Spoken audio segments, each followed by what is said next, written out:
أعوذ بالله من الشيطان الرجيم. بسم الله الرحمن الرحيم. الحمد لله رب العالمين. وبه نستعين على أمور الدنيا والدين. الصلاة والسلام على أشرف الأنبياء والمرسلين.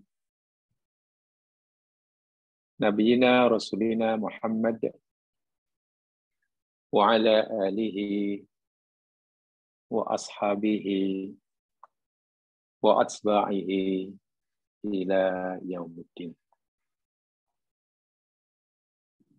بسم الله الذي لا يضر مع اسمه شيء في الأرض ولا في السماء وهو السميع العليم. بسم الله الذي لا يضر مع اسمه شيء في الأرض ولا في السماء وهو السميع العليم. بسم الله الذي لا يضر مع اسمه شيء في الأرض ولا في السماء وهو السميع العليم. Amin ya rabbal alamin.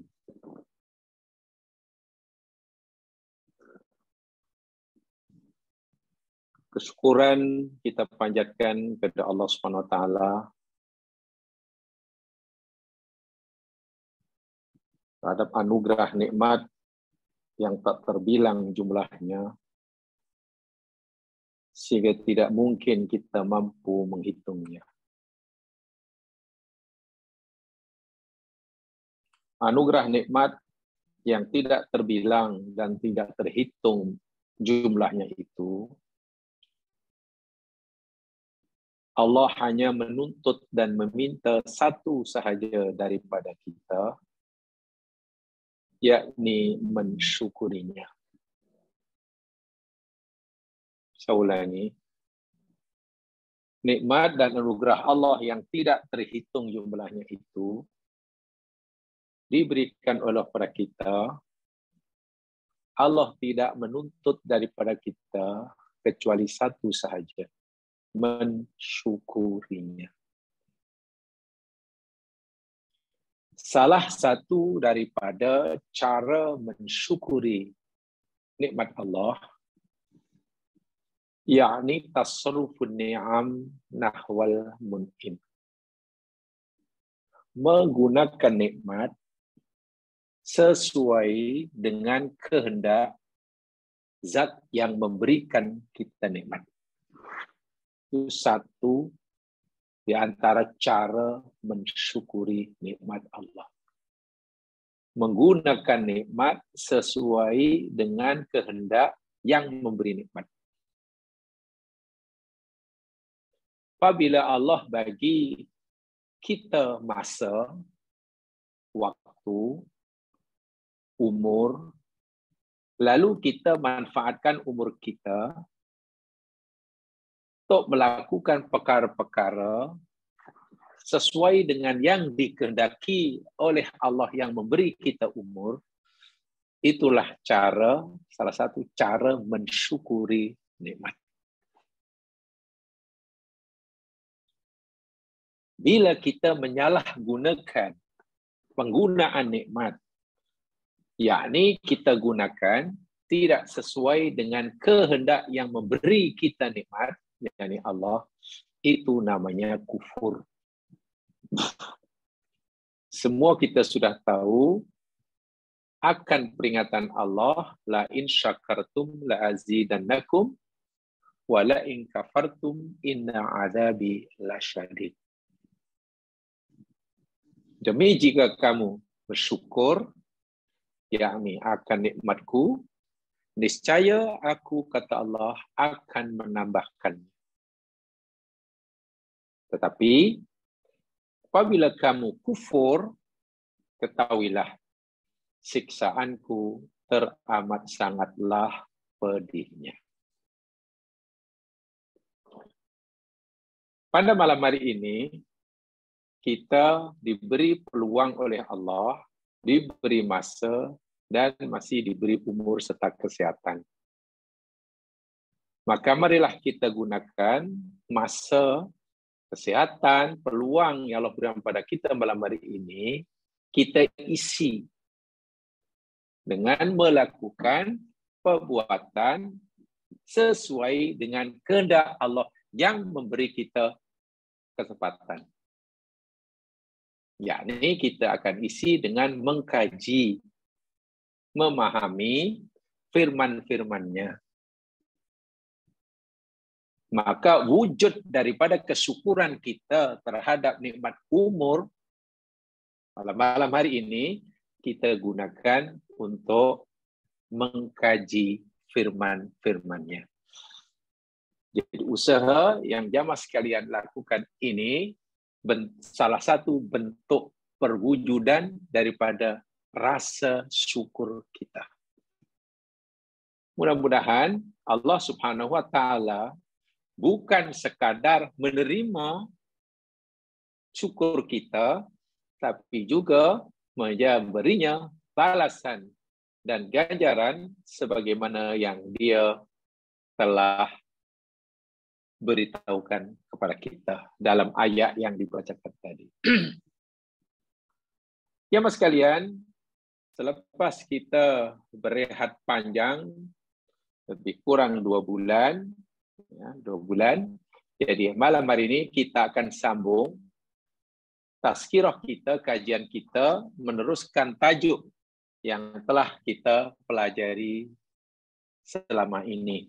Jadi sebelum kita berhenti selama 2 bulan tersebut. Lihat notanya, yakni tajuk yang kita telah pelajari tadi, yakni mereka yang haram masuk neraka dan mereka yang haram masuk surga. Itu kan tajuknya. Golongan-golongan yang Allah haramkan masuk neraka. Ini orang yang paling bertuah. Dan juga golongan-golongan manusia yang Allah haramkan masuk surga. Dan ini orang yang paling celaka.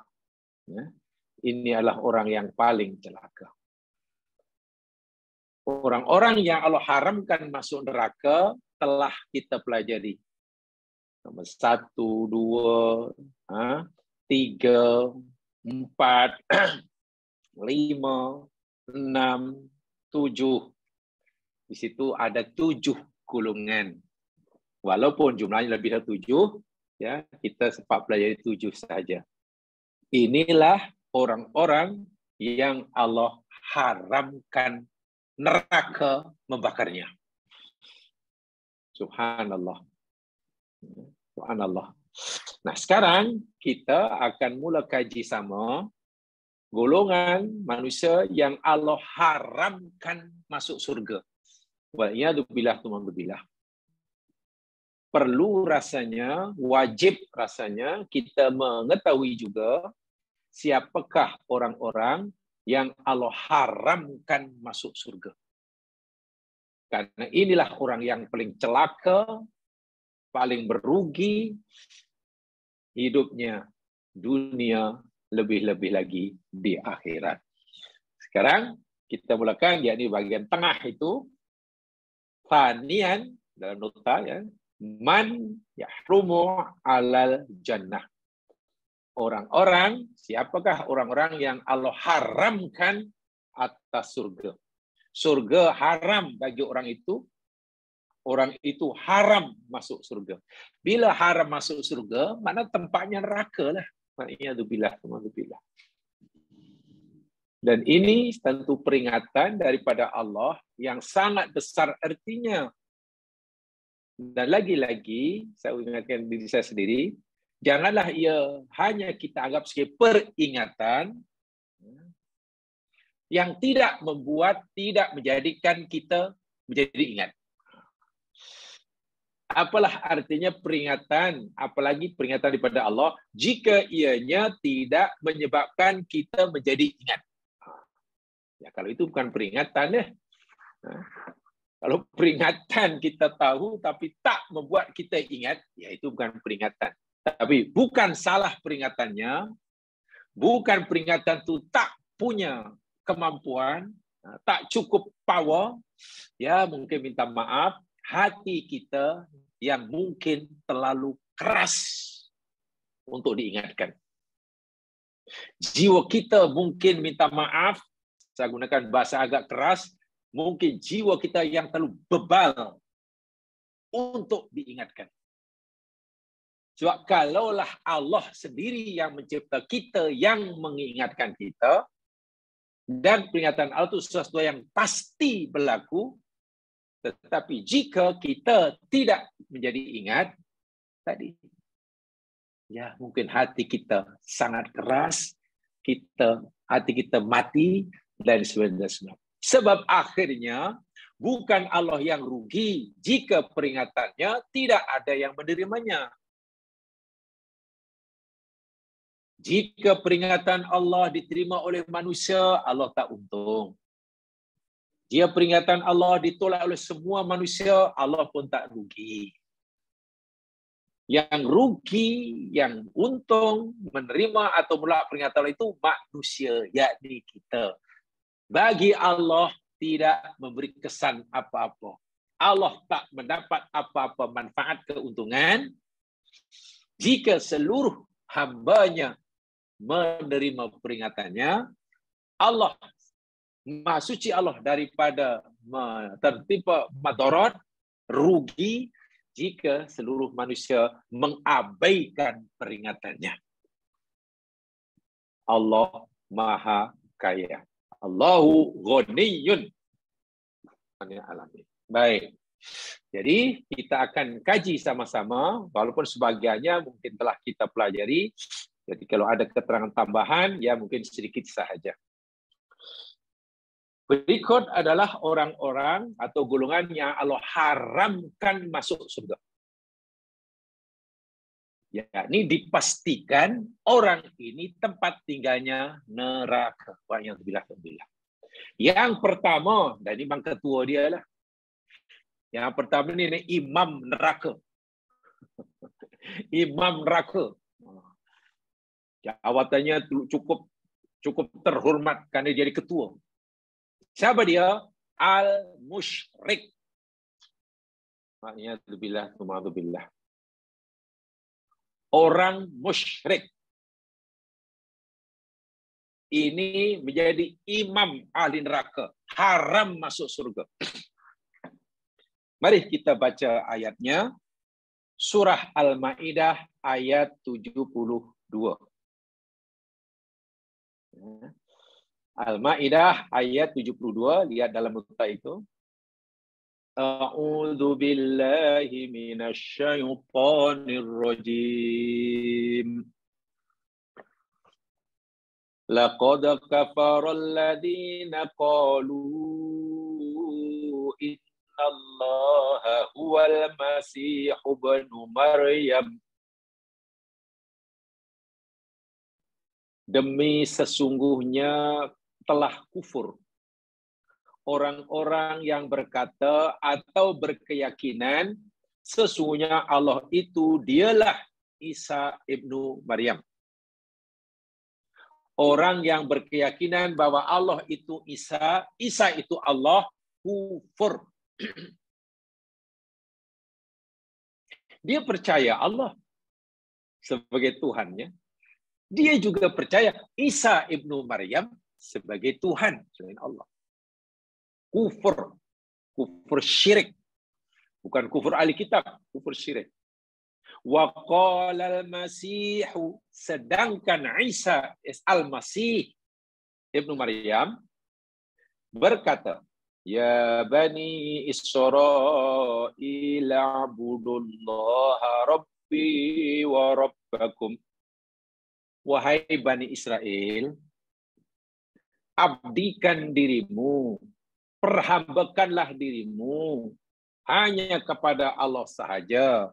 Allah itu Rabbi, Tuhanku, wa Rabbakum, dan juga Tuhan kamu.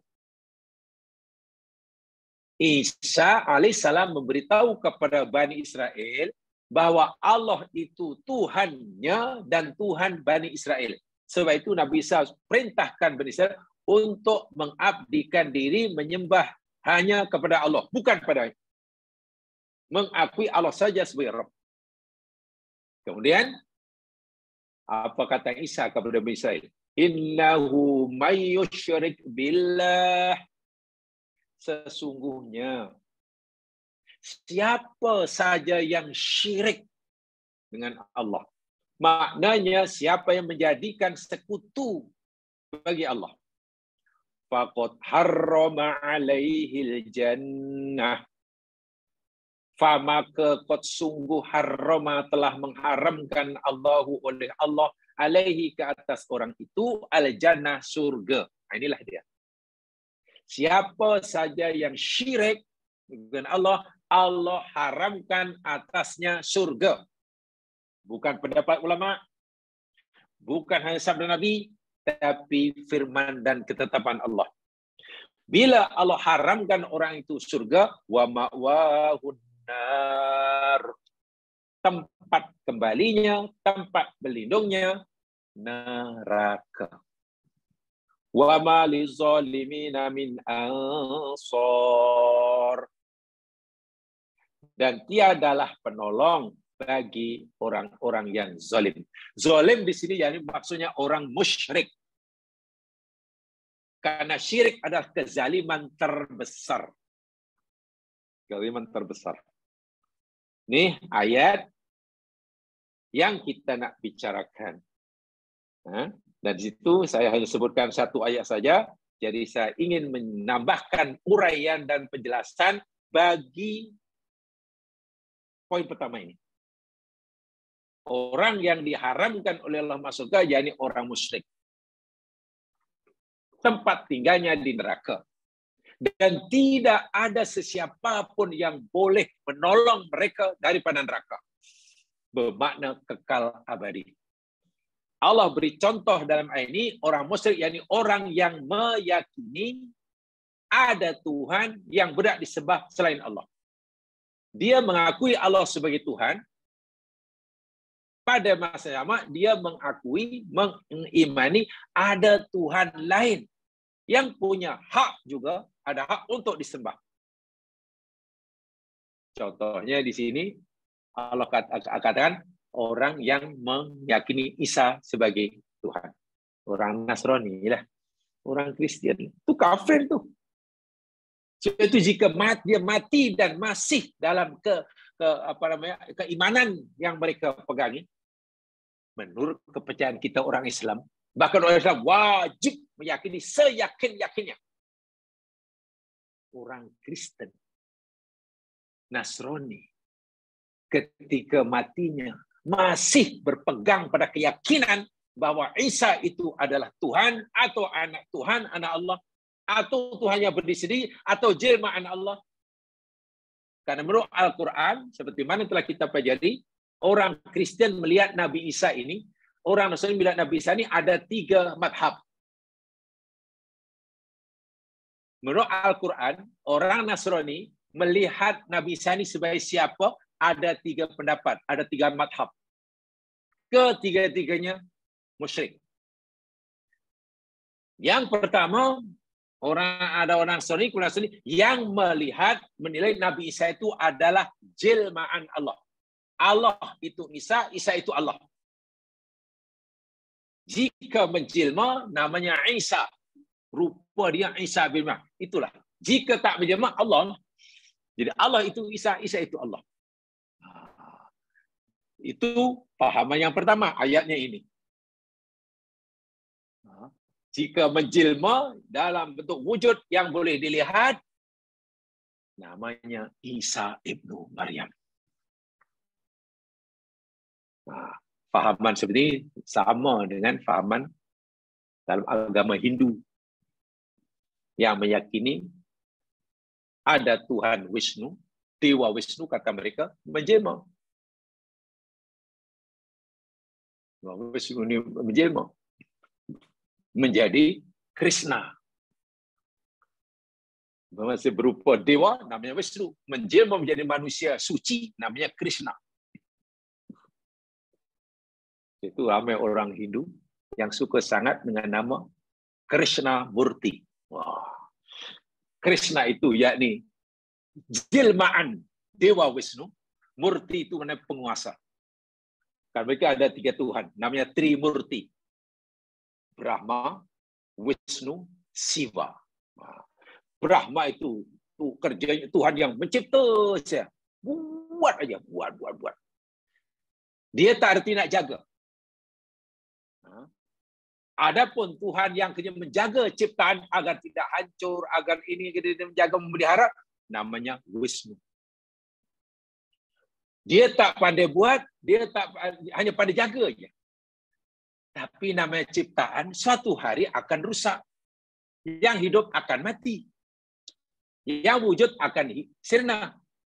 Tugas siapa yang mematikan? Tugas siapa yang merusak? Bila sudah masanya diserahkan pada Tuhan yang ketiga. Namanya Siva. Siva itu dia rusak aja. Jadi tiga ini namanya Trimurti. Tri itu tiga, Murti itu penguasa. Yang satu buat saja, Tuhan kedua memelihara saja, tiga rusak saja. Kalau dalam agama Nasrani ada Trinity. Ini ada Trimurti. Syirik. Quran kata itulah musyrik. Bila orang itu mati dan masih tak punya keyakinan seperti itu, keyakinan kita sebagai ahli sunnah wal jamaah, pengikut ajaran Islam, memegang Al-Quran, yakin mereka kekal dalam neraka, haram masuk surga. Ini kata Allah. Kita tidak boleh kata, takkanlah masuk neraka, tapi orangnya baik.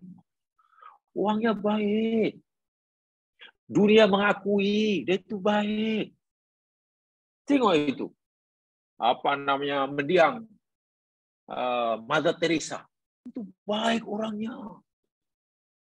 Mother Teresa itu menghabiskan umurnya untuk kebajikan manusia sejagat.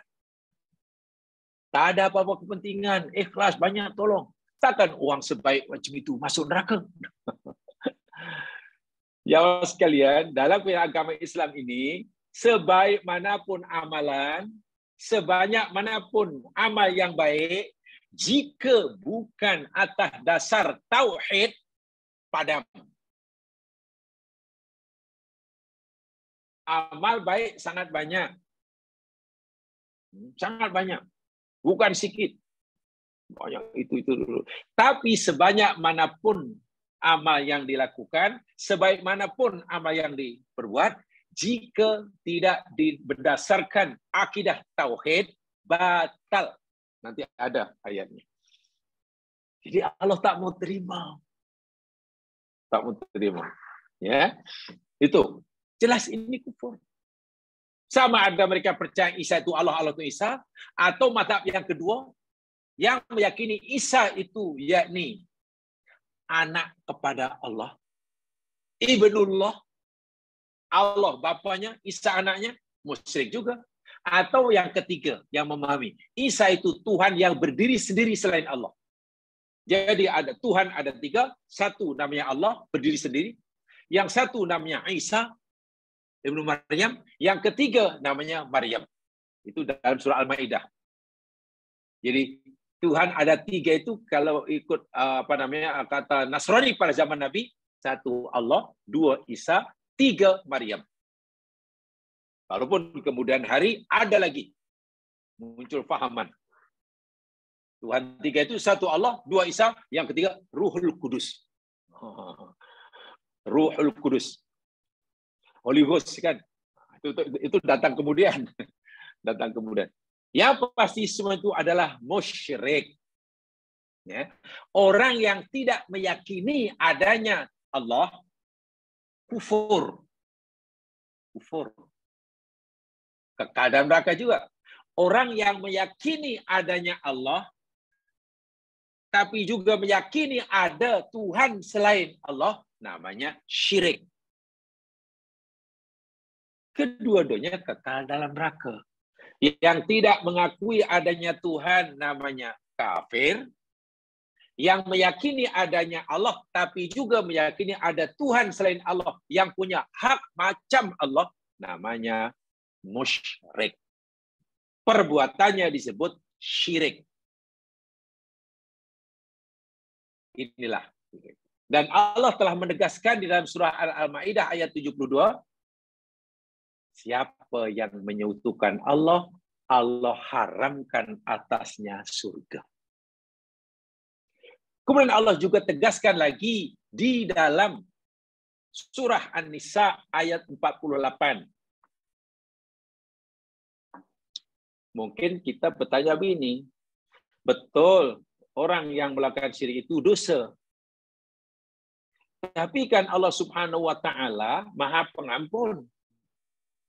Tidak mungkinkah orang yang melakukan syirik itu mendapat pengampunan daripada Allah Subhanahu wa taala? Nah, gitu.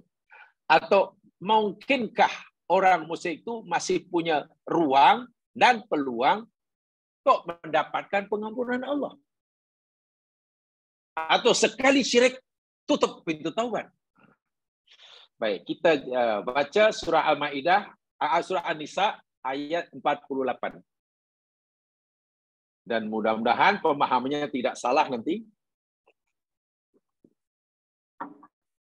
An-Nisa 48.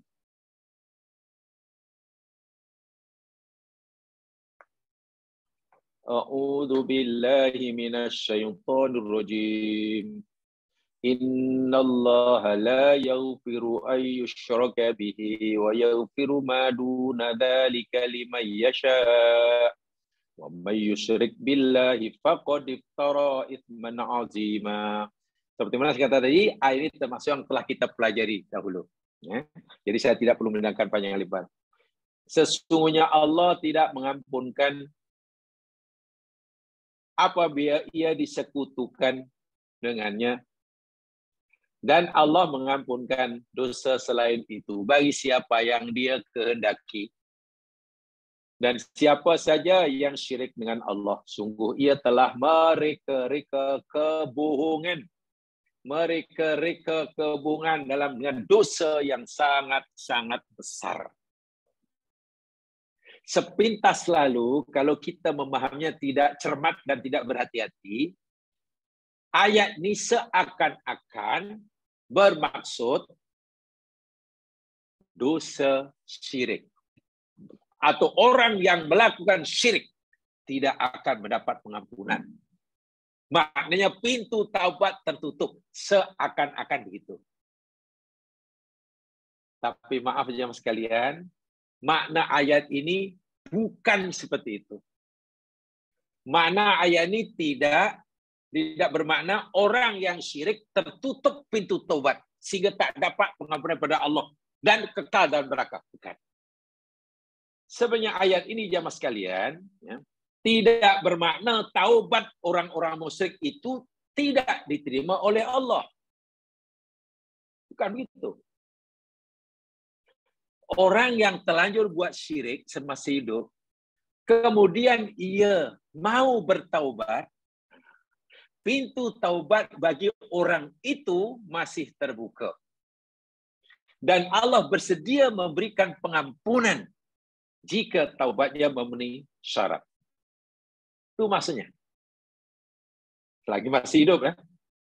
Bagaimana mungkin orang mukmin yang kata orang yang mukmin kata musyrik, syirik, kemudian tertutup pintu taubat. Sedangkan orang yang memeluk agama Islam, asalnya non-muslim, lalu memeluk agama Islam. Jadi revert lah. Bukan convert ya. Bukan tukar, tapi kembali. Revert. Itu ibarat yang tepat. Dipanggil rujuk. Dipanggil Idul Fitri. Orang non-muslim masuk Islam itu panggil Idul Fitri. Kembali pada fitrahnya. Jadi lebih tepatnya revert, bukan convert. Orang non-muslim, katalah Nasrani, kemudian memeluk agama Islam, dengan sebab ia memeluk agama Islam, menyebabkan dosa-dosa yang telah dilakukan sebelumnya. Dosa syiriknya, dosa itunya, dosa ini terampun. Karena ia memeluk agama Islam. Jika orang mukmin, dia orang kafir, memeluk agama Islam, dosa yang dilakukan selama 60 tahun sebelumnya pun terampun, takkanlah orang mukmin yang terlanjur buat syirik tiba-tiba tertutup tobat baginya. Kan tidak mungkin. Sebaliknya jamaah sekalian, dan ini berdasarkan hadis Nabi ya. Hadis riwayat Imam Ahmad contohnya pada Amr bin As, Nabi SAW pernah bersabda, "Ya Amr, amma alimta annal hijrah tajibu ma qablaha min ad-dunub. Tajibu. Wahai Amr, tidakkah engkau mengetahui bahwa berhijrah maknanya memeluk agama Islam, ya? Itu dapat menghapuskan, menutup segala dosa yang pernah dilakukan selama ia belum Muslim. Ya Amr, amma alimta al-Islam yajibu maka kau minadunub.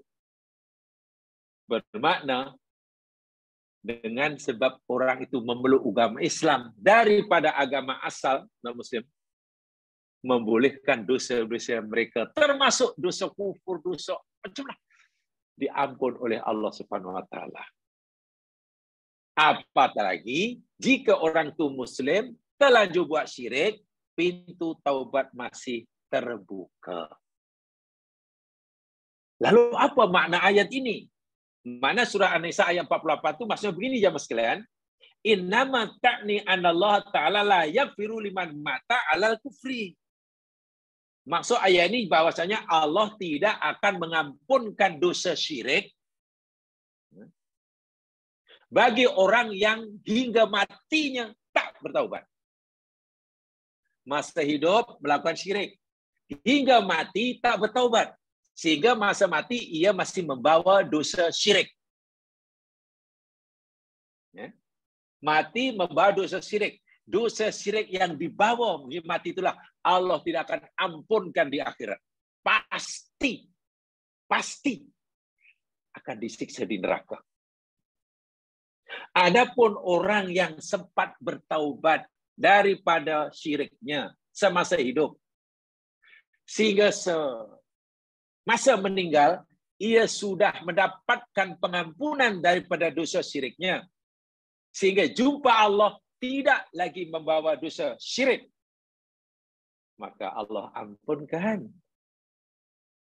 Allah ampunkan. Di akhirat tidak lagi dipertanggungjawabkan. Ini maksud ayat ini. Allah tidak mengampunkan dosa jika disekutukan dalam melakukan dosa yang lain itu. Maksudnya, kesimpulannya, orang yang mati dan membawa dosa syirik pasti disiksa di akhirat. Sementara orang yang mati masih membawa dosa selain dosa syirik, pulang kepada Allah. Jika Allah menghendaki, Allah boleh ampunkan orang itu dengan sifat rahmatnya. Jika Allah menghendaki, Allah boleh azab orang itu karena dosanya. Karena Allah Maha Adil.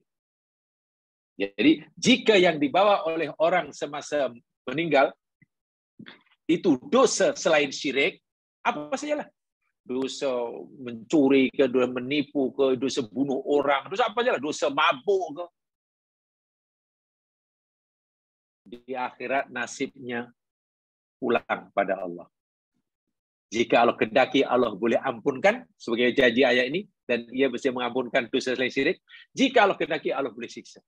Tetapi jika dosa yang dibawa mati itu dosa syirik, Allah tidak sekali-kali akan mengampunkannya.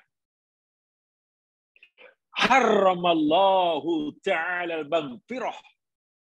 Allah mengharamkan ke atas orang musyrik ini mendapat pengampunan. Jadi orang yang mati dalam keadaan masih membawa dosa syirik atau dosa kufur. Wal'iyadu billah, ta'udzubillah. Karena syirik tadi semua amalnya, bukan sekadar dosanya tidak diampunkan oleh Allah, dosa syiriknya tidak akan diampunkan Allah bila ia mati, bahkan seluruh amal baiknya. Walaupun semasa hidupnya, katakanlah orang musyrik ini jadi orang yang sangat pemurah hati, itu apa namanya istilahnya? Orang kaya yang pemurah hati itu apa? Filantropis ya. Filantropis apa namanya? Iya.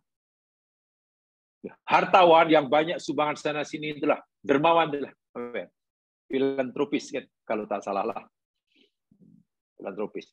Banyak sumbangannya. Ada yang menjamu orang. itu pun terhapus, terpadam. Jadi orang yang mati dalam keadaan musyrik, bukan sekadar dosanya tidak diampunkan, bahkan seluruh amal baiknya, kedermawanannya, pertolongan pada orang lain, budi pekerti yang mulia, padam, hapus. Tidak ada balasan sedikit pun. Dan itu dinyatakan oleh Allah dalam surah Al-An'am ayat 88. Nah, coba lihat. Surah Al-An'am ayat 88.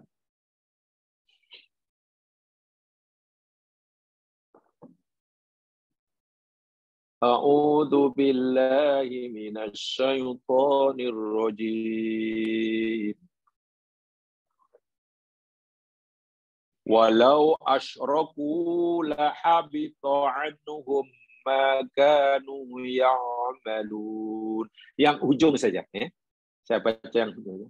Walau asyraku lahabita anhum ma kanu ya'malun.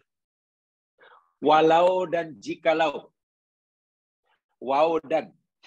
Lau, jika, lau. Senang ya bahasa Arab ini zaman sekarang ya. Waw dan wa. Lau, jika, lau. Nah, tambah jika. Bahasa Arab lau, bahasa Arab tambah jika. Dan jika lau. Asyraku mereka syirik. Lam, pasti. Lam, la itu mana pasti. Lam, membacanya lam ya. Kalau dibaca satu huruf, bacanya lam, bukan la. Coba itu satu huruf. Lam, itu mana pasti. Habito. Terpadam, terhapus, musnah, sirna, lenyap. Anhum dari mereka. Mereka yang syirik itu. Apa yang padam atau terbatal, terhapus.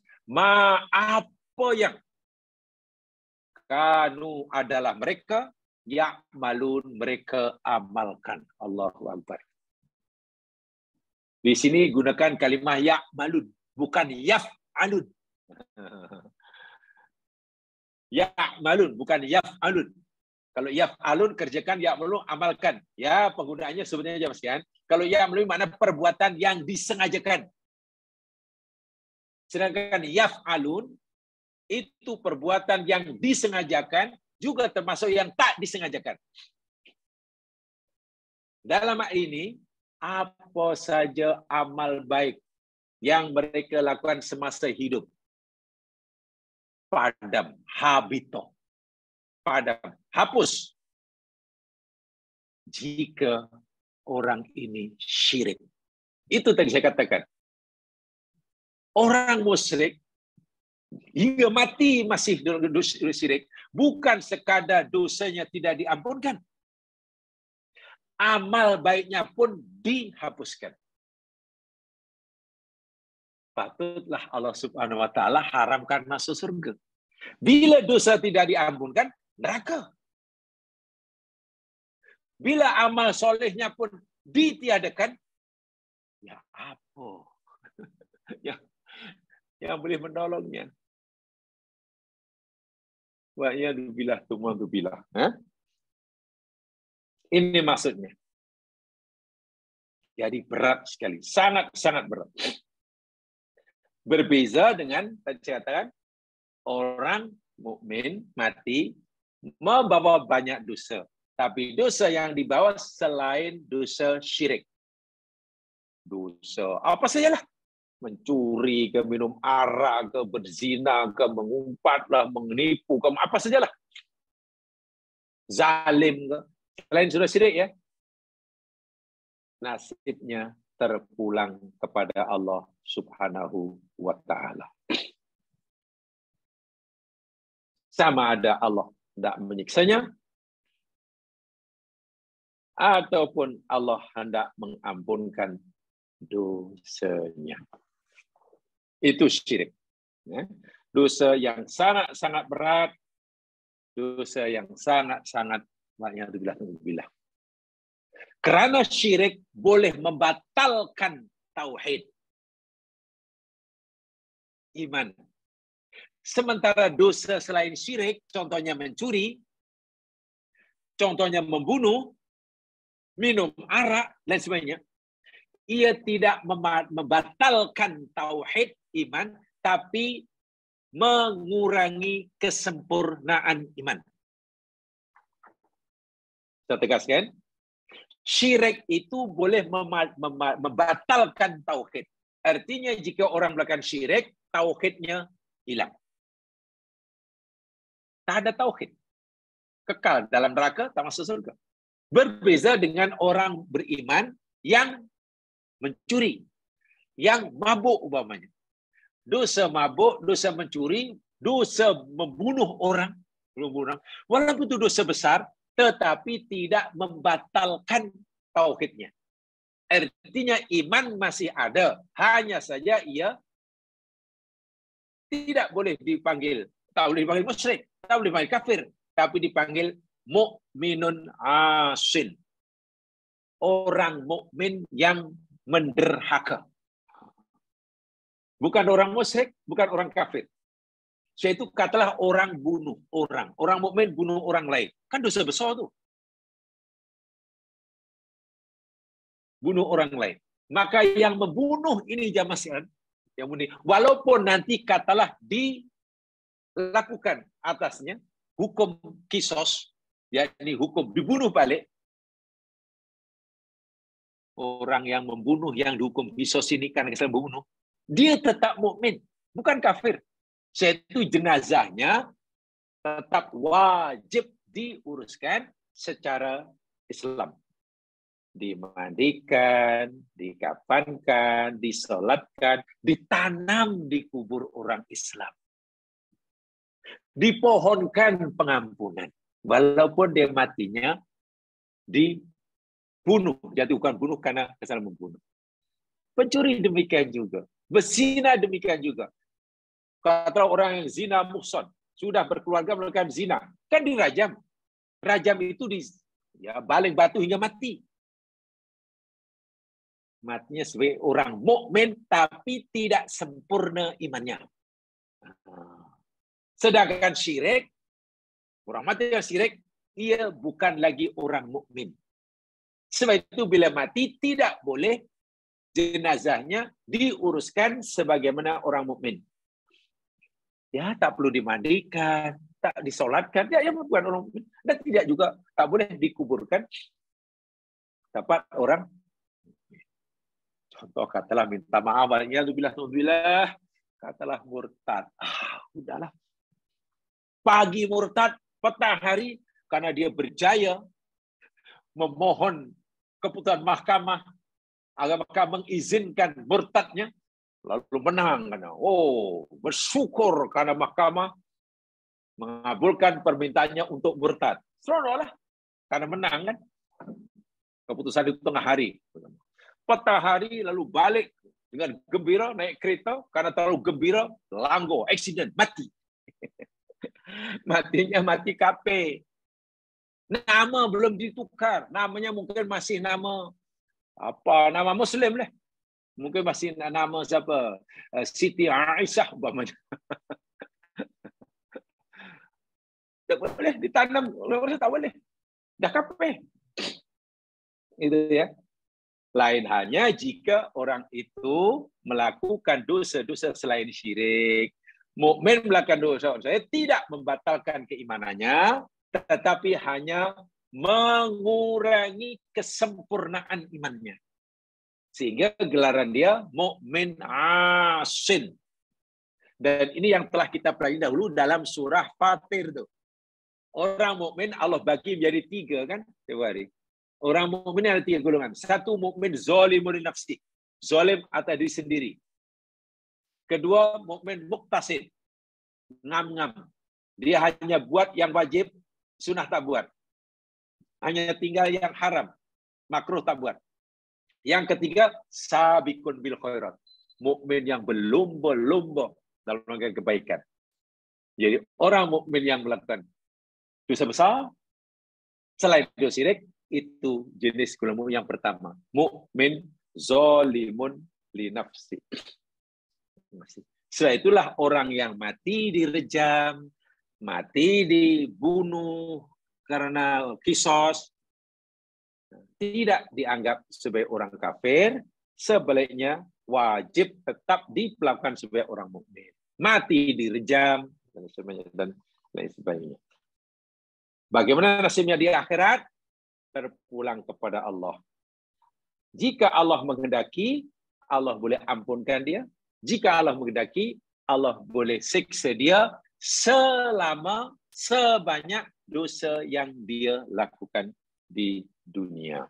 Dan ini yang telah kita pelajari pada peringkat yang pertama dulu ya. Orang yang mengucapkan kalimah la ilaha illallah masuk surga.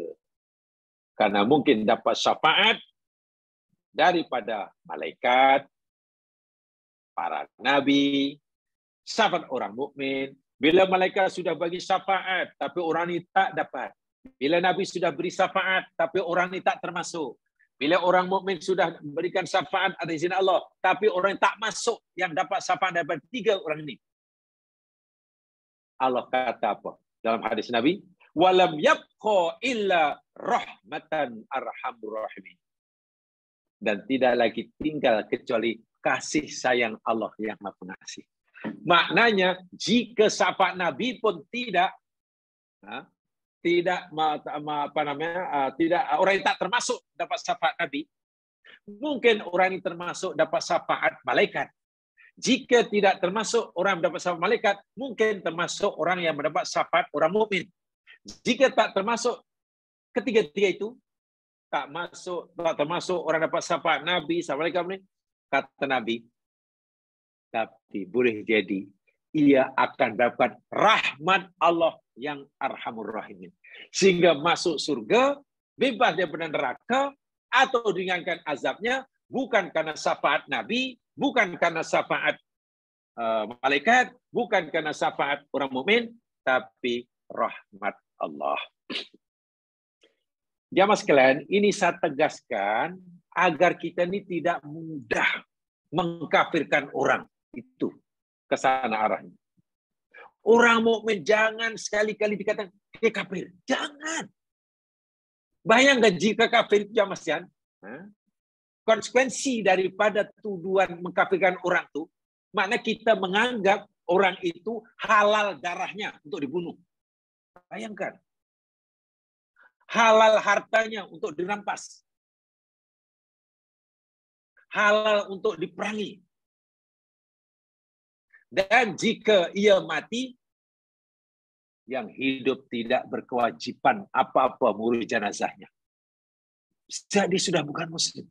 Berat sekali. Orang mukmin selagi tidak melakukan dosa syirik yang membatalkan syahadah, jangan kita kata dia kafir.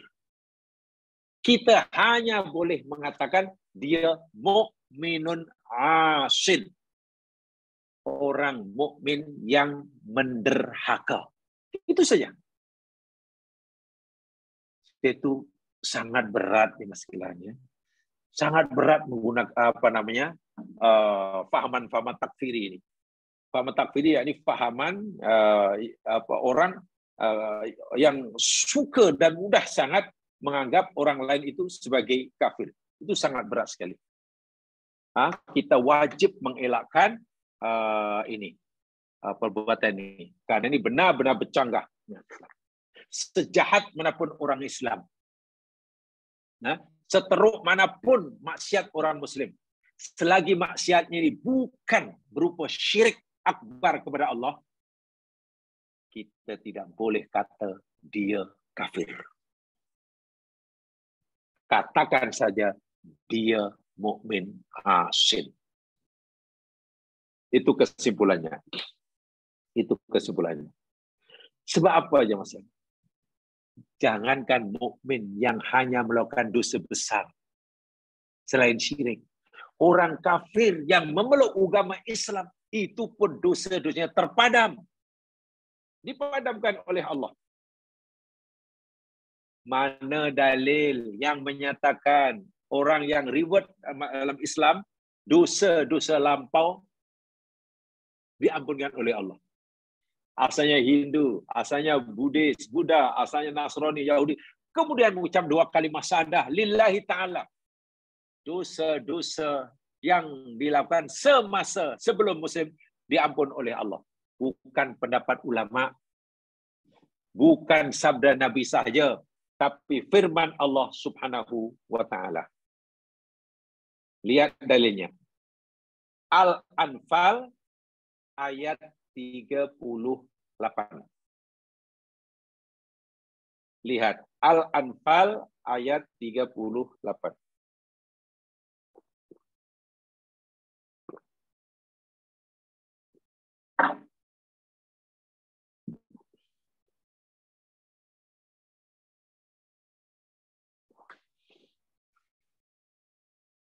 A'udzu billahi minasy syaithanir rajim. Qul lil ladzina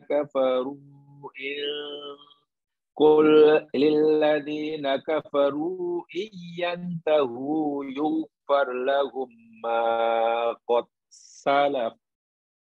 Ila ayat. Itu saja.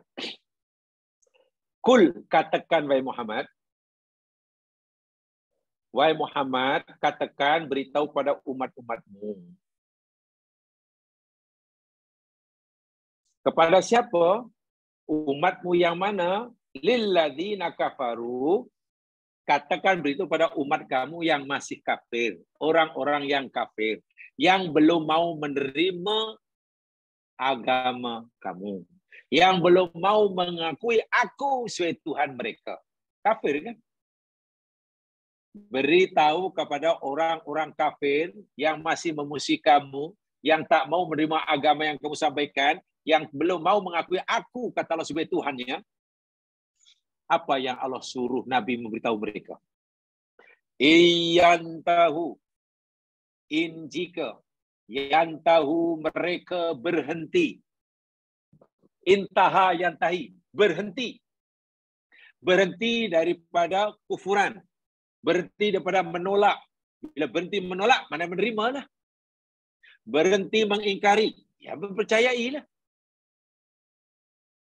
Karena sudah 30, sudah 40 tahun dia kufur. Macam mana nih? Sudah kufur 40 tahun. Kepada orang-orang yang telah kufur 30 tahun ni, 40 tahun Allah beritahu, katakan mereka, jika mereka mau berhenti daripada kekufuran, yang tahu. Karena 40 tahun sudah, ya cukuplah, 40 tahun kufur apa. Nah, enough is enough lah. Dalam bahasa yang mudah diingat, hai orang-orang kafir, jika kamu ingin, jika kamu mau pencin daripada kekufuran, pencin. Jika kamu mau bergelar mantan kafir,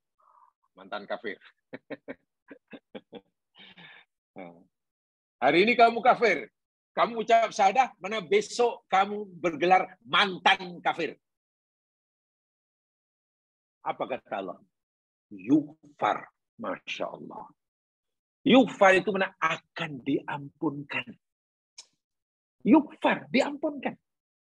Lahum bagi mereka, mereka orang kafir yang pencin kafir tadi, yang riba tadi, apa yang Allah ampunkan? Maqad salafa. Ma apa sahaja dosa-dosa, perangai-perangai yang tak elok. Qad salafa, yang telah lalu. Tengok. Ini Quran. Salafa, yang telah. Salafa ini bahasa Arab. Bahasa Melayu-nya untuk mudah mengingat, lepas. Salafa, bahasa Arabnya lafasa, lepas. Salafa, lepas. Kan senang. Semua dosa-dosa kamu yang lepas diampunkan.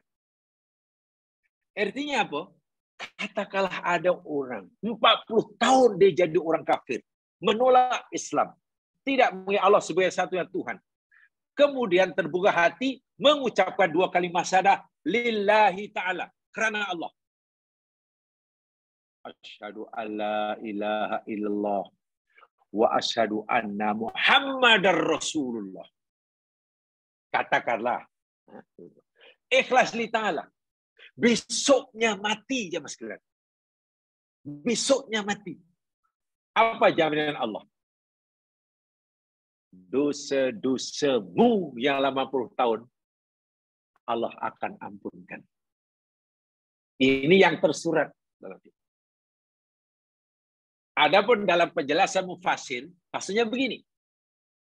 Jika ia mengucapkan kalimat syahadah hari ini, 50 tahun kafir, kemudian mengucapkan kalimat syahadah lillahi ta'ala, dan dia mati besok harinya kerana mempertahankan kalimat syahadahnya.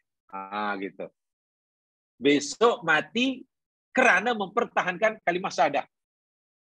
Contohnya bekas ahli sihir Fir'aun.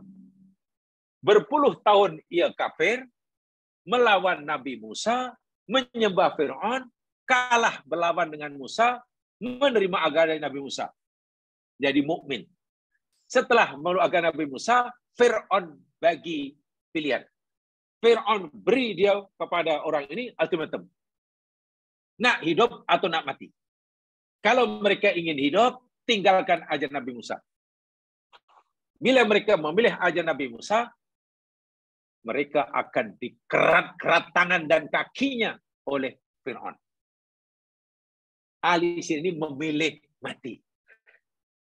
Jadi memilih mati karena mempertahankan la ilaha illallah. Seluruh dosa yang mereka lakukan selama 50 tahun sebelumnya, apa sih dosa? Licin. Matinya mati syahid, masuk surga tanpa hisab. Itu makna pertama ayat ini. Makna kedua, selama 50 tahun dia kafir.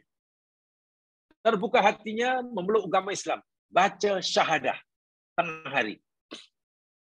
Baca syahadah tengah hari. Lillahi ta'ala ikhlas. Asyhadu alla ilaha illallah wa asyhadu anna Muhammad Rasulullah. Jika selama ini meyakini Isa itu anak Allah, keyakinannya berubah. Isa bukan anak Allah, tapi Isa adalah utusan Allah. Jika selama ini meyakini Allah itu ada anak, Allah itu ahad. Dah masuk Islam. Malam hari, tah macam mana kata tadi, ya sakit ke apa, heart attack ke, mati subuh. Ya, matinya bukan karena mempertahankan kalimat la ilaha illallah ya, matinya karena ajalnya. Ikut ayat ini, orang ini mati mukmin, bagaimana nasib dosanya? Adakah ia terampun keseluruhannya sehingga masuk surga tanpa hisab? Bila itu kisnya, orang ini mati, dosanya yang banyak terpulang kepada Allah. Sama ada Allah nak mengampunkannya, jika Allah mau, atau Allah akan mengadilinya, jika Allah berkehendak. Yang pasti orang ini terselamat daripada kekal dalam neraka. Itu yang pasti. Karena telah mengucap kalimat syahadah, selepas itu mati, katalah, belum sholat, belum zakat, belum puasa, belum haji, belum... Ya kan? Baru 10 jam yang lalu.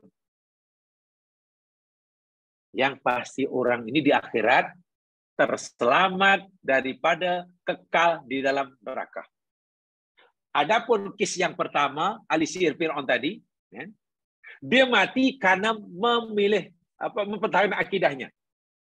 Ada peluang untuk hidup, tapi ia memilih mati kerana sayang pada akidahnya. Maka buas ahli sihir itu nasibnya di akhirat merdeka daripada api neraka.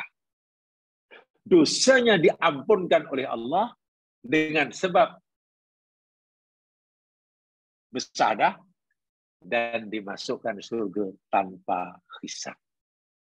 Itulah jamaah sekalian, betapa pentingnya tauhid. Kita dipilih oleh Allah. Walaupun ada orang kata kita ini memeluk agama Islam karena keturunan, karena nasab. Ya bertuah jugalah. Karena kita tidak mencari kan. Karena tok nenek moyang kita Islam, lahir Muslim lah. Tak pernah pun kenal agama yang lain. Ya, wajib kita syukuri. Cara misalnya jadi menjaganya. Tapi memang tidak mudah. Bak kata orang, bila seseorang itu mendapatkan sesuatu tanpa usaha, tahu-tahu dapat, biasanya kurang pandai menghargai. Tetapi jika orang mendapatkan sesuatu dengan jerih payah mendapatkannya, itu pasti pandai menghargai. Kata orang begitu. Saya masih ingat dulu ketika Yusuf Islam setelah mengubah namanya dari Cat Stevens menjadi Yusuf Islam, seorang rocker tersohor di seantero dunia saat itu. Kono setiap kali buat melakukan show, macam orang gila lah, ngamuk dibakar, kita dibakar, pasal nak muaskan. Setelah beragama Islam, umur 30 lebih tahun beragama Islam, dan pernah kan datang ke Malaysia tahun berapa? 80 berapa dulu. Ada seorang wartawan tempatan berinterview saudara Yusuf Islam ini yang telah bertukar daripada Steven. Satu di antara pertanyaan yang ditanyakan oleh wartawan tempatan saudara Yusuf Islam. Saudara Yusuf, kami nak tahu bagaimana perasaan saudara setelah memeluk agama Islam. Sederhana ke pertanyaannya? Bagaimana perasaan saudara? Apa yang saudara rasakan setelah menjadi orang Muslim? Masya Allah, jawaban Yusuf Islam ya membuat kita tertanya-tanya. Saya masih ingat sungguh. Beliau menjawab, begini saudara yang bertanya, jika aku jawab sekalipun sejujurnya, pasti kamu tak dapat merasakannya. Jangankan merasakan, mungkin memahami pun tak. Saya nak beri contoh. Kalau saya tanya kepada Anda, bagaimana perasaan Anda setelah, karena Anda mempunyai kedua belah mata yang sehat dan boleh melihat daripada kecil. Seberapa besar rasa bertuah Anda punya sepasang mata yang dapat melihat semenjak lahir? Mungkin kita jawab, ya seronok lah, seronok karena mata. Sekarang, pertanyaan Anda kepada saya tadi, bagaimana perasaan saudara sebagai Islam, itu sama saja dengan pertanyaan kepada orang yang buta selama 35 tahun, selepas jumpa dokter pakar mata, dokter pakar mata berjaya membantunya, menolong matanya jadi celek, terang benderang. Selama 35 tahun gelap gulita. Hanya mendengar, tapi tak boleh apa bentuk. Gajah, lembu, rumah kita apa pun tak. Tiba-tiba umur 30 tahun, celek matanya. Anda mampu membayangkan bagaimana gembiranya orang yang matanya celek setelah 35 tahun buta. Perasaan gembira pasti berbeza. Orang yang daripada lahir matanya celek, merasa bertuah. Tapi orang yang semenjak lahir hingga 35 tahun matanya buta guna celek, pasti rasa bertuahnya tak terkata. Jadi jawaban Cat Stevens waktu sangat diplomatis. Ya. Jawabannya begitu. Sebab itu biasanya orang yang mendapatkan sesuatu yang berharga, yang bernilai dengan cara mencari, biasanya mereka pandai menghargai, bahkan sanggup melakukan apa yang memperjuangkannya. Di barat banyaknya, Mas kan? Saudara-saudara kita yang kita panggil sudah baru, ada orang panggil mu'alaf, ada orang panggil orang baru, convert, beribadat, dalam masa yang singkat, setahun 2 tahun, pemahamannya terhadap Islam jauh lebih hebat daripada pemahaman seseorang Islam yang Islamnya semenjak lahir. Kenapa? Karena mereka sungguh-sungguh. Ini barang sangat berharga. Saya mesti pertahankan. Saya mesti perjuangkan. Lainlah kita dapat. Kita ni dapat tahu-tahu dah ada. Jadi mereka untung. Itu kadang ramai yang jauh lebih pandai daripada Islam keturunan. Menguasai itu, menguasai ini, menguasai itu. Karena tahu nilai dia. Tahu nilai dia. Dan itu memang ada Quran banyak riwayat-riwayat cerita yang seperti itu. Ibarat itulah orang buta dari sejak lahir, tak nampak apa-apa, hanya gelap gulita, tak melihat keindahan alam semesta. Umur 40 tahun, matanya jelek. Telah dilakukan operation berkali-kali, jelek, terang benderang. Tak tahu macam mana nak mengungkapkan rasa bertuah. Sehingga pandai menghargai celiknya mata. Celiknya. Dan biasa begitulah. Luar biasa. Lihat aja lah Umar bin Khattab. Gelap gulita. Hingga umurnya 30 tahun lebih. Kafir.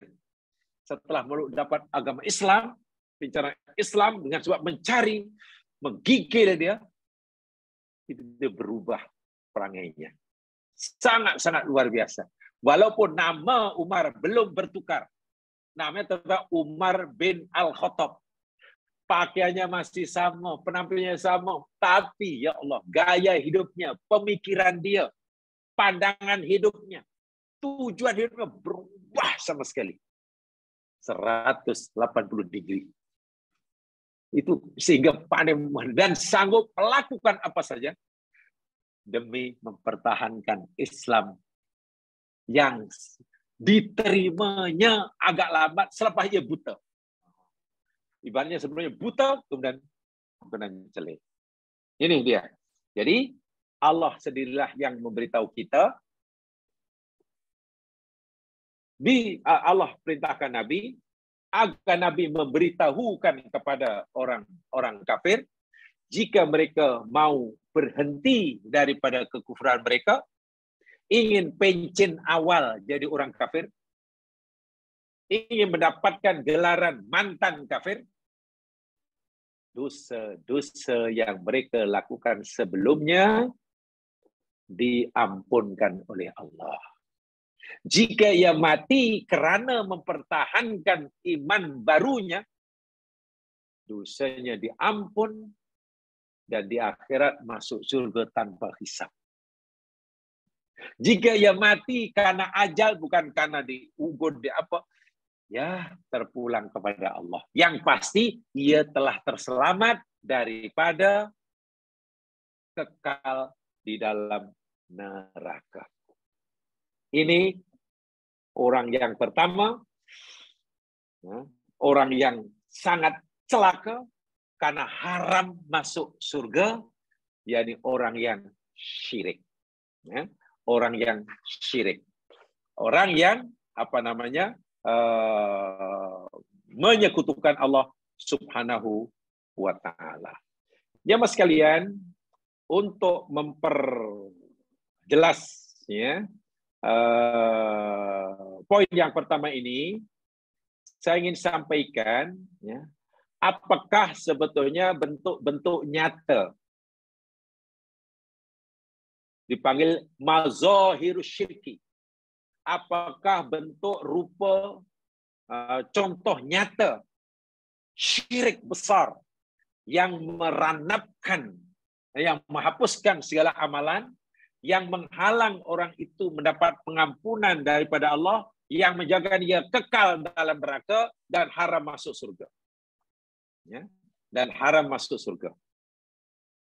Jamaah sekalian, saya sampaikan secara ringkas saja. Yang pertama, yang jelaslah, yakni mengabdikan diri kepada selain Allah. Menyembah selain Allah. Itu sudah pastilah. Mengakui Allah sebagai Tuhan dan juga mengakui ada Tuhan selain Allah. Itu jelaslah, itu dah.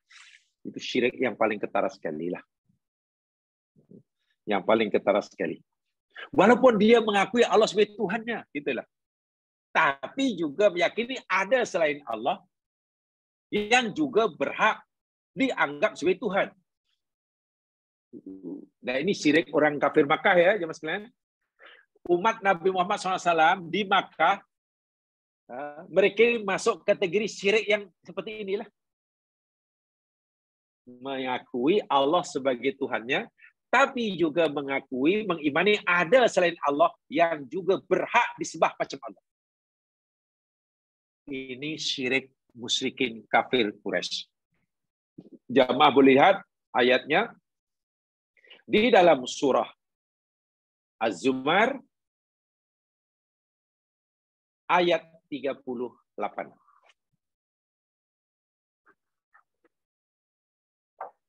Az-Zumar ayat 38.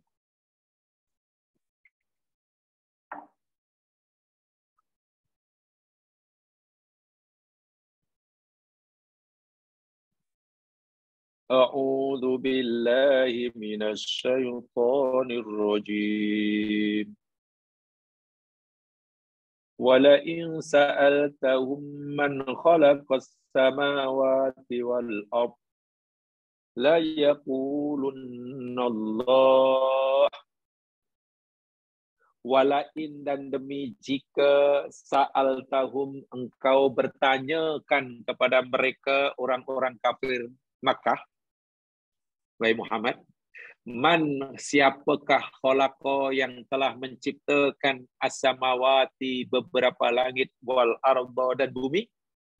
Muhammad, jika engkau bertanya pada orang-orang kafir Makkah, siapakah yang ciptakan langit dan bumi? La yakulunna, pasti, niscaya mereka akan menjawab berkata Allah. Artinya orang-orang kafir Quraisy itu meyakini Allah sebagai Tuhan yang Maha Mencipta.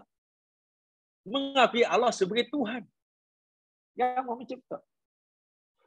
Kul, katakanlah, jika mereka telah mengakui Allah sebagai pencipta segala-galanya, katakanlah pada mereka, afara'aitum ma tad'una min dunillah.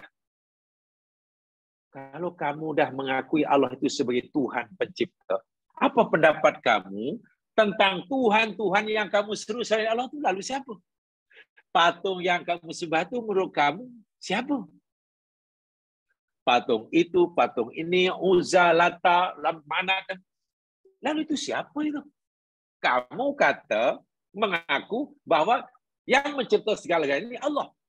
Lalu menurut kamu, siapa itu Uzza, Lata itu? Menurut pandang kamu itu siapa? In aradiyallahu bidurin, jika Allah yang mencipta langit dan bumi seperti mana pengakuan kamu itu menimpakan kesusahan, madarat, musibah kepadaku. Hal hunaka sifatul duri? Adakah patung-patung Tuhan-Tuhan yang kamu sembah salah itu boleh menghilangkan, boleh mengangkat madarat itu?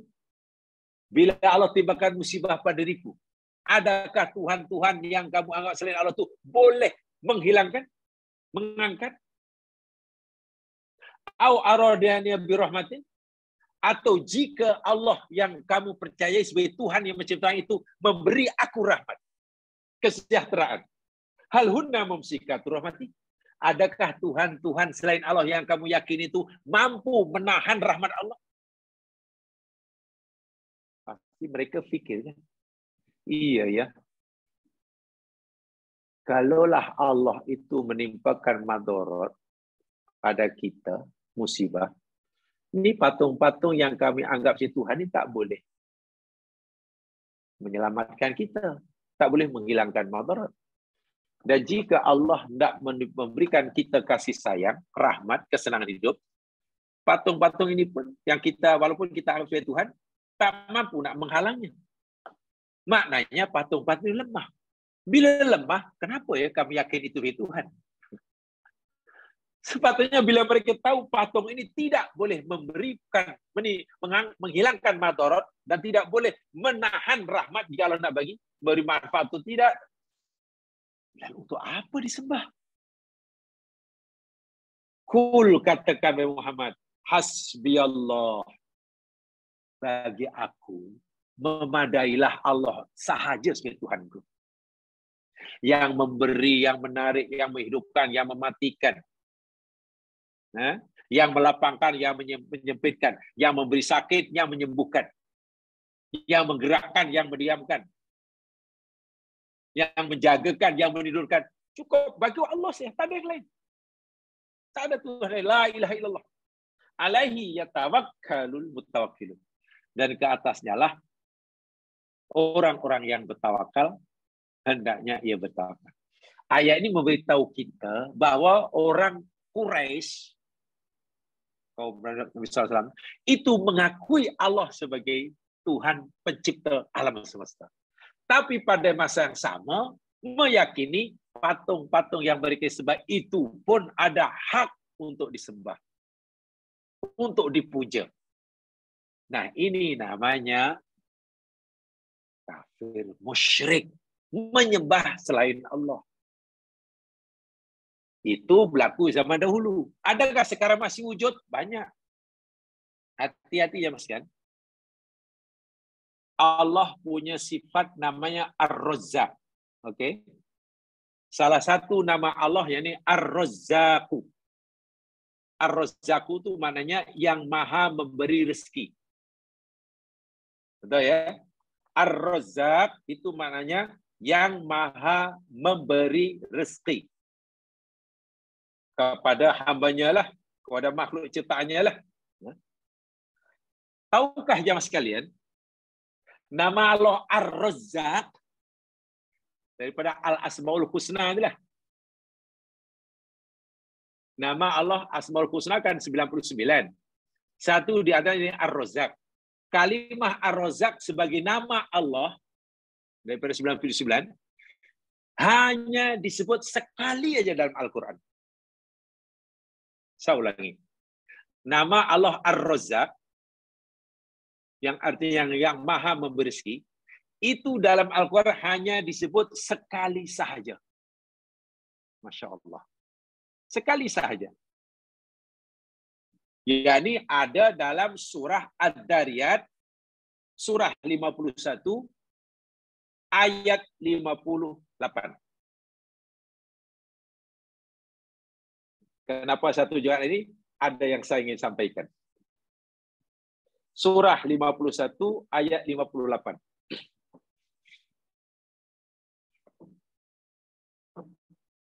A'udzu billahi minasyaitonir rajim. Innallaha huwar razzaqu dzul quwwatil matin. Jelas ya? Inna sesungguhnya Allah huwa dialah Allah Ar-Razzaq yang maha memberi rezeki, Dzu yang mempunyai, Al-Quwwah kekuatan, Al-Matin yang sangat-sangat kukuh, sangat-sangat kuat. Di situ ada kalimat Ar-Razzaq, dua Ar-Razzaq. Allah itu Ar-Razzaq. Salah satu nama Allah 99 asmaul yakni Ar-Razzaq. Kalimat Ar-Razzaq dalam Quran disebut hanya sekali sahaja, yang di dalam ayat ini. Menurut pendapat setengah ahli tafsir bahasa Quran. Karena Al-Quran mukjizat. Bila Allah memberitahu kita bahwa dia itu Ar-Razzaq dan Allah memberitahunya hanya sekali, ini memberikan message yang jelas bahwa Allah sahajalah zat satu-satunya yang berkuasa, berhak memberi dan menjamin rezeki hambanya. Allah sahaja, tak ada duanya. Allah saja, tak ada duanya. Bagi makan, bagi minum, sehat itu rezeki, kan? Harta itu rezeki, jodoh itu rezeki, ketenangan hidup itu rezeki, apalagi terlepasnya daripada musibah itu rezeki. Macam-macam lah. Tercapainya hajat itu rezeki. Kenaikan pangkat jawatan itu rezeki. Selamat dari musibah itu rezeki. Siapa yang boleh memberikan itu? Dia Ar-Razzaq. Sekali aja Allah. Seakan Allah beritahu, tak ada siapapun selain aku yang mampu melakukannya. Ini tauhid. Tiba-tiba katalah, jika ada orang mungkin pergi kubur umpamanya. Pergi kubur. Kubur itu yakni kubur mahsuri. Oh, jauh tuh. Jauh. Pergi daripada air hitam ke kayu hitam. Kan jauh tuh. Apa niatnya? Niat dia, saya punya hajat. Karena hidup saya ini sering ditimpa musibah. Silih berganti. Hajat kan besar. Sakit tak sembuh-sembuh. Pergi Mahsuri, panggil si Mahsuri itu. Wahai Puan Mahsuri, aku tahu, engkau tahu, katanya. Aku datang jauh-jauh, aku tahu, engkau tahu apa hajatku. Apalah sudi kiranya engkau mengkabulkan hajatku, melancarkan rezekiku, menyembuhkan penyakitku, mengkabulkan hajatku. Minta kepada Mahsuri, kubur. Ini contoh syirik yang ketara sekali jamaah sekalian. Dosa itu. Sama dengan orang jahiliyah tadi lah. Batal syahadah. Bukan tak boleh ziarah kubur Mahsuri, sila pergi. Tapi mendoakan, bukan minta doa. Ziarah kubur itu disuruh. Tujuannya mendoakan si mati. Agar Allah ampunkan dosanya, atau diterima amalnya, dan juga mengingatkan kita akan kematian yang suatu saat kita akan menyusul mereka. Bukan minta itu, minta ini. Oh, itu syirik. Dan ini yang dilakukan oleh orang kafir dahulu. Wa'iyadzubillah. Tak kiralah kubur itu kubur Mahsuri ke, kubur hang tua ke, kubur syekh itu ke, syekh ini kan, habib itu, habib ini ke. Dahulu saya pernah cerita ya, dan ini pengalaman pertama saya lah. Sekali aja saya sebenarnya pergi, waktu itu ingin tahu lah. Kan di Melaka, sebenarnya zaman tahu, ada namanya Pulau Besar. Pulau Besar Melaka, kan. Seberang, naik perahu kecil, dan. Dia ingin tahu apa. Sewaktu itu kan baru nak dimajukan, tapi tak jadi. Udah mulai dah, ada bangunan-bangunan udah. Tapi ya tak jadi, akhirnya jadi bangunan berhantu. Macam-macam lah kepercayaan orang. Oh, itu mana penghuni kubur Pulau Besar marah. Karena tempatnya diusik katanya. Karena mengamuk, akhirnya penghuni Pulau Besar menyedot empangan, tapungan air di batu peredam, kering keruntang waktu itu. Bila itu ya, empangan air di batu peredam kering, tak tahu macam mana boleh kering. Hingga Melaka tengah khasnya tak ada air beberapa hari. Kalau ada orang kita, oh itu karena marah penghuni Pulau Besar, akhirnya diminumnya semua air di batu berendam, sehingga batu pun tak jadi berendam, walaupun tempat itu batu berendam, tak jadi berendam. Macam nak berendam, air dah kering. Kalau ada air pun sikit aja, namanya air keruh. Kalau ada air pun sikit, itu pun keruh. Jadi saya pergilah ke Pulau Besar. Saja tengok ada apa. Memang cantik, pulaunya cantik. Kemudahan pun dah ada. Tapi kosong lah karena tak jadi. Yang saya heran, ya Mas. Di JT itu ada orang tanya saat. Bila pergi aja, pertanyaannya, atau kita balik tanya. Kalau ditanya, baris ziarah kubur kecil. Atau nak ziarah kubur kecil. Saya tak arti apa maksudnya. Karena baru sampai mana tahu di situ ada kubur. Nah, pergi ya pertanyaan, nak pergi ziarah kecil. Sebab itu ada kubur dalam itu. Kubur itu panjang, tak tahu loh. Takkan manusia sepanjang itu. Memang panjang semua kubur dia. Dah tak tahulah beberapa puluh kaki panjangnya. Dan setiap hari tertentu, hari Jumat, hari apa tuh, ada orang sponsor nasi minyak makan free di situ tuh. Keduri. Jadi penziarah dijamu dengan. Dah ramai orang berziarah situ. Walau alam tujuannya, sama tujuannya mendoakan orang yang mati di kubur itu, yang panjang, kubur sangat panjang, berkali-kali ganda daripada orang biasa, atau minta doa atau Allah. Tapi daripada percakapan orang itu nak ziarah ke, ada apa-apa hajat ke, dan kita perhatikan kereta yang dipark di seberang itu, di sebelah tu ada untuk parking kereta sebelum nyeberang tu apa namanya, semabuk, kawasan semabuk. Ya, taklah serius sangat sebab baru semabuk. Kalau 2 mabuk mungkin baru serius. Itu baru semabuk. Kalau 2 mabuk itu baru teler. Sedikit sekali yang dia punya plate number tu M, boleh dikira. Yang ada P, D, B.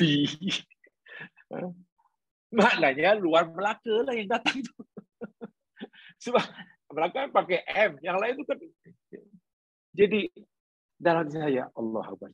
Ya, saya tidak berani suudon, tapi bila pertanyaan orang itu kan nak pergi ziarah kecil, balik ziarah kecil, atau ada apa-apa hajat kecil, itu maknanya mungkin kata orang itu. Kebanyakan orang situ memang itulah minta. Dan itu syirik, ya sekalian. Kita pun tak tahu kubur siapa.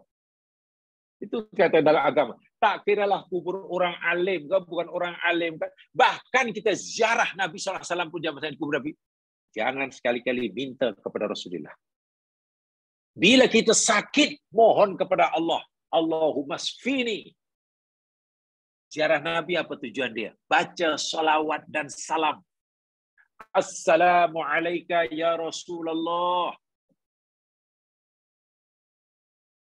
Allahu yusalli alaik atau Allahumma salli alaik. Itu saja sudah. Bukan ya Rasul, tolonglah kabulkan hajatku. Tak boleh. Itu kubur Rasulullah. Manusia yang paling mulia. Apatah lagi hanya kubur hang tua.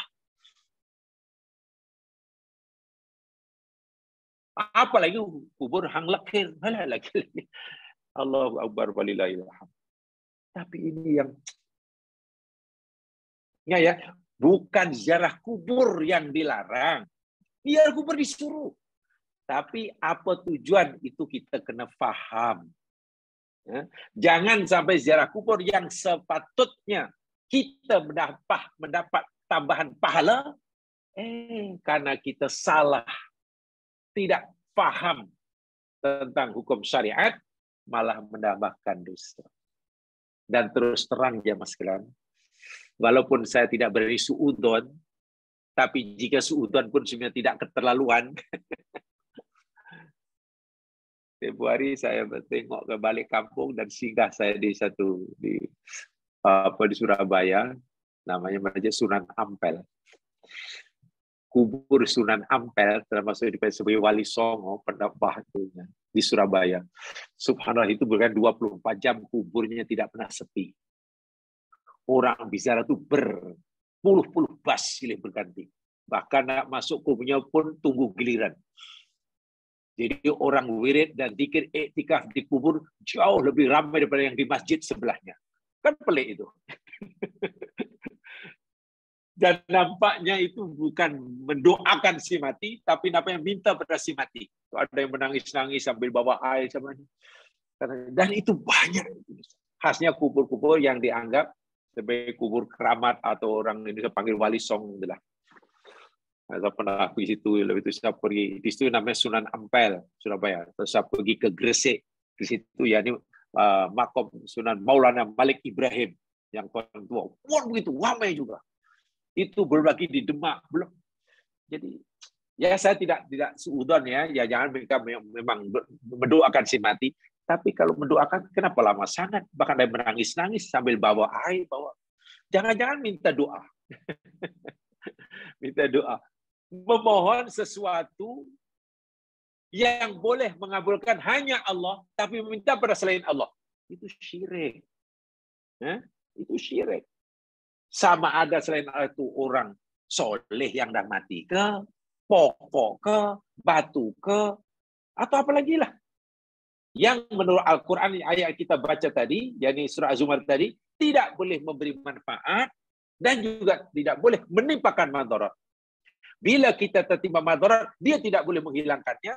Jika Allah nak bagi kita kesenangan, dia tidak boleh menahannya. Maknanya selain Allah lemah. Bila Allah Razzaq, mana selain Allah itu marzuk, diberi rezeki. Bila Allah itu Malik, yang memiliki, maka selain Allah termasuk kita, namanya mamluk, yang dimiliki. Jika sifat Allah itu Malik, mana yang menguasai, selain Allah itu mana yang dikuasai. Itulah. Jika Allah Subhanahu wa taala Khaliq, yang mencipta, maksudnya Allah itu dicipta. Jadi kedudukan kita, kedudukan makhluk ini jadi di. Sedangkan Allah Allah memiliki, kita dimiliki. Allah menguasai, kita dikuasai. Allah memberi rezeki, kita diberi rezeki. Itu hati-hati. Hati-hati. Ini sama dengan apa yang dilakukan oleh kafir Quraisy dahulu. Surah Az-Zumar tadi saya memberitahu kita, wahai Quraisy, macam mana kamu ini? Kamu meyakini, kamu kata kamu yakin Allah itulah zat yang maha mencipta segala-galanya. Segala-galanya, bumi langit dan isinya. Lalu apa pendapat kamu? Apa pendapat kamu tentang ini patung-patung yang kamu sembah ini? Wahai, jika Allah menimpakan kesusahan pada diriku, patung-patung kamu tak boleh menolongnya. Bila Allah nak bagi aku kesihatan, patung kamu tak boleh menghalangnya. Maknanya dia lemah. Karena dia tercipta, dia benda mati. Lalu kenapa kamu sembah? Disitulah teguran Quran terhadap syirik yang pertama ini. Ya, yang pertama ini.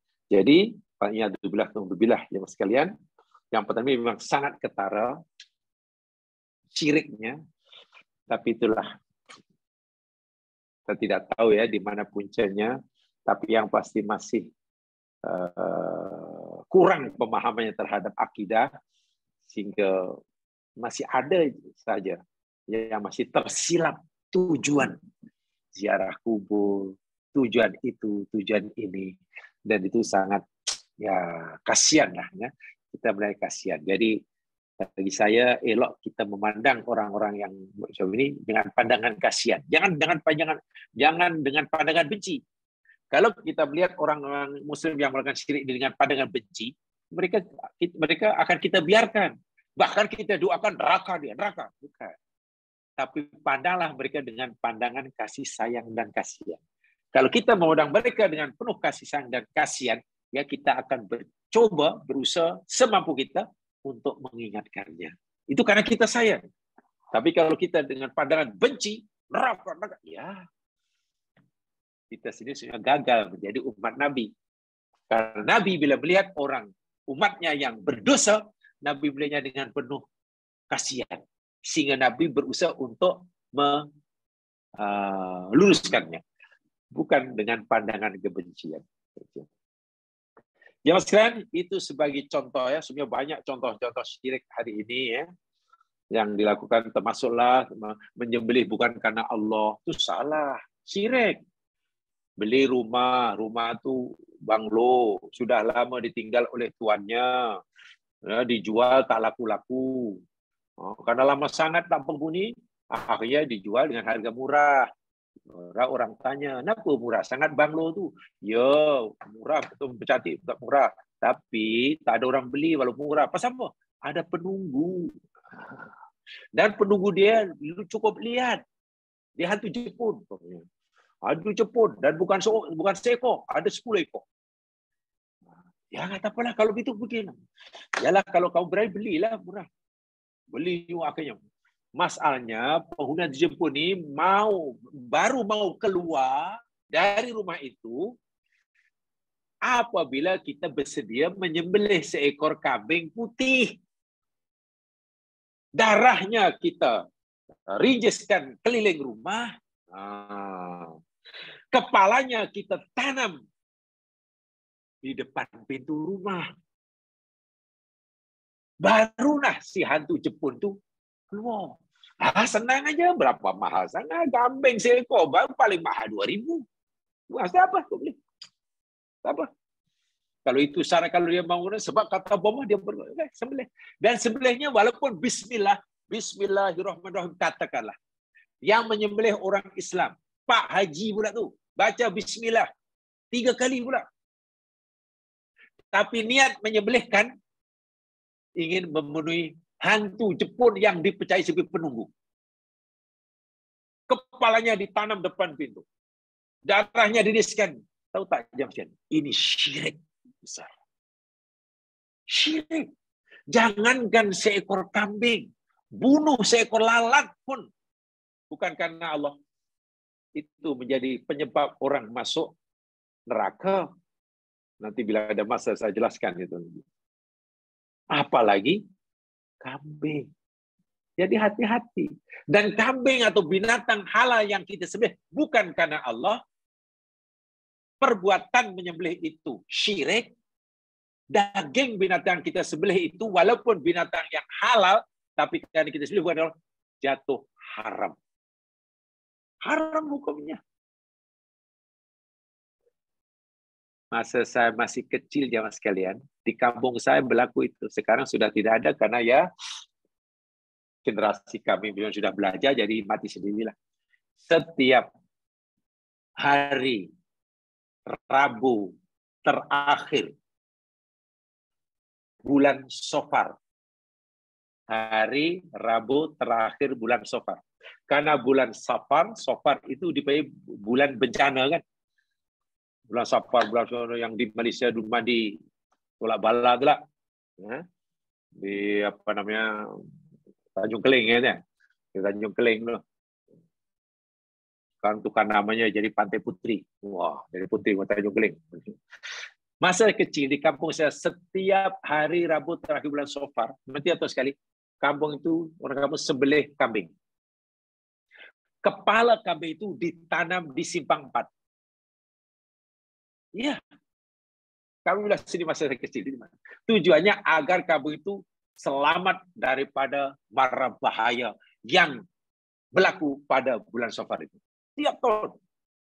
Tujuan sembelih yakni untuk tolak bala. Kepala kambing itu ditanam di simpang 4. Kebetulan di kampung saya ini simpang 4-nya hanya satu saja. Hanya satu simpang 4. Yang simpang 3 banyaklah. Simpang 4 hanya satu. Perbuatan itu syirik. Meyakini bulan Safar itu bulan musibah. Itu pun syirik. Menyembelih kambing yang halal dagingnya bukan karena itu syirik. Kambing yang disembelih bukan karena Allah, dagingnya haram. Saya masih ingat, tapi ya saya masih kampung ya seronok lah tengok, udah kecil. Tapi karena ya mungkin generasi kami itu sudah belajar aja, artinya tradisi itu hilang dengan sendirinya karena tidak ada yang meneruskannya. Karena yang melakukannya semua sudah almarhum. Bila yang melakukannya sudah qalu, ya siapa yang nak meneruskannya? Meneruskannya. Dan itu sekarang sudah makin kurang lah, makin kurang. Jadi hati-hati yang banyak contohnya ya, contoh-contoh syirik yang ini yang menyebabkan seseorang haram masuk surga. Jadi sementara itu saja kajian kita malam hari ini. Mudah-mudahan memberi manfaat bagi saya yang menyampaikan. Alhamdulillah, jika manfaatnya dapat dikongsi bersama, yang benar daripada Allah jua, yang silap kelemahan saya sendiri, mari tutup dengan bacaan tasbih kifarah dan surah wal asr. Subhanakallahumma wa bihamdika asyhadu an la ilaha illa anta astaghfiruka wa atubu ilaik. A'udzu billahi minasyaitonir rajim. Wal 'ashr. Innal insana lafi khusr illa alladziina aamanu wa 'amilus shalihaat wa tawassaw bil haqq wa tawassaw bis sabr. Assalamualaikum warahmatullahi wabarakatuh. Waalaikumsalam warahmatullahi wabarakatuh. Waalaikumsalam warahmatullahi wabarakatuh. Terima kasih Ustaz. Sama.